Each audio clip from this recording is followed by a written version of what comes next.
Well, hi, Mr. Wags. It's been so long. Okay, so did the clutch on the 911. Then I did that rear failed spring thing on the 530, the E60, which I'm not even sure if I videoed that, but there is the bad one. You can tell it just broke the spring and it slid right over the bottom perch, and now the Element's here, just because although I've done nothing but maintain this vehicle, and it's really solid, the water pump sounds like absolute death, and it hasn't failed on them completely, but it's time. So I don't really know what I'm doing here. It looks like the water pump is removable from the fender well. I do love they never scrubbed this off from the parts car fender. Sorry. I do have the engine bar on it in case I have to pull the upper mount. I'm not sure if I'll have to, but it might make things easier, so I'm leaving that as an option. Either way, just to kind of mobilize it. I'm going to take the tension off. It looks like a 14 mil right in there, so I'm just going to get that on a socket and see if I can pull the belt.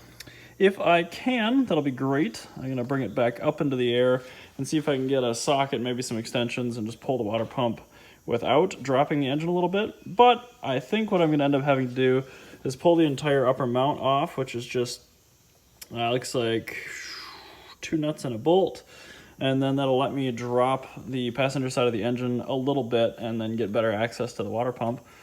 I do have all the parts for this. Hopefully I brought them down. But yeah, I'm going to do tensioner, belt, water pump, whole thing, coolant, just because I don't really want to mess with it.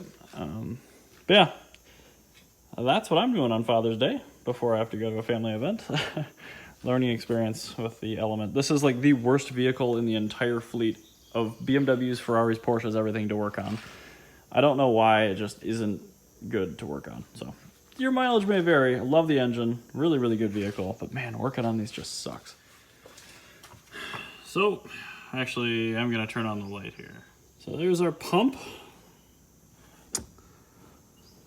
Let's see, 10 mil, 10 mil. I'm actually going to pull the new one out of the packaging, but this thing has a lot of shaft play. So 6 10 mils. The fronts honestly might be the hardest, but it looks like I'll be able to get a socket maybe inside of there, so hopeful. And then it's got a fairly phallic looking gasket,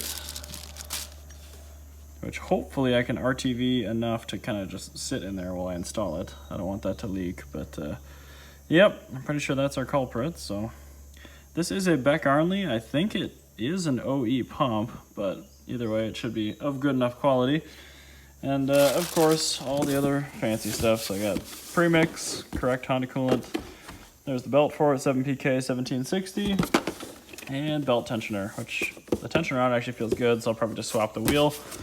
But I didn't know ahead of time, so I guess let's make a huge mess and pull the old pump off. Go from there. Well, I stand by this thing being just the worst to work on. The 3 small upper bolts there I could get at with the tensioner pulley removed and the engine lifted just a little bit. And the other 2 I could get at from the bottom, just barely. So now I'm going to go under, crack it loose, capture some coolant, and hopefully I can get this thing out of there. If it has to come out topside, I'm going to be a little bit upset. Caps off. She's bleeding dry. All right. Got it. So the key is getting it out from up top, and you have to use a pry bar against the frame rail and the alternator pulley to get it out, which is just completely ludicrous. So now I got to stick the new one in.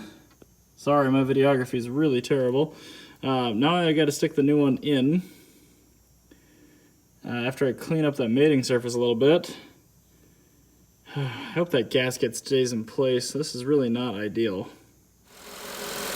Well, I fired it up and I don't hear any weird noises anymore, which is a good sign. But the cooling system's supposed to have 2 gallons of coolant in it, and I put in just about 1, and it's full. So I guess it didn't drain everything all the way when you take the water pump out of the engine. Right now I'm just running it to make sure I've got heat inside, and then I think we're probably good.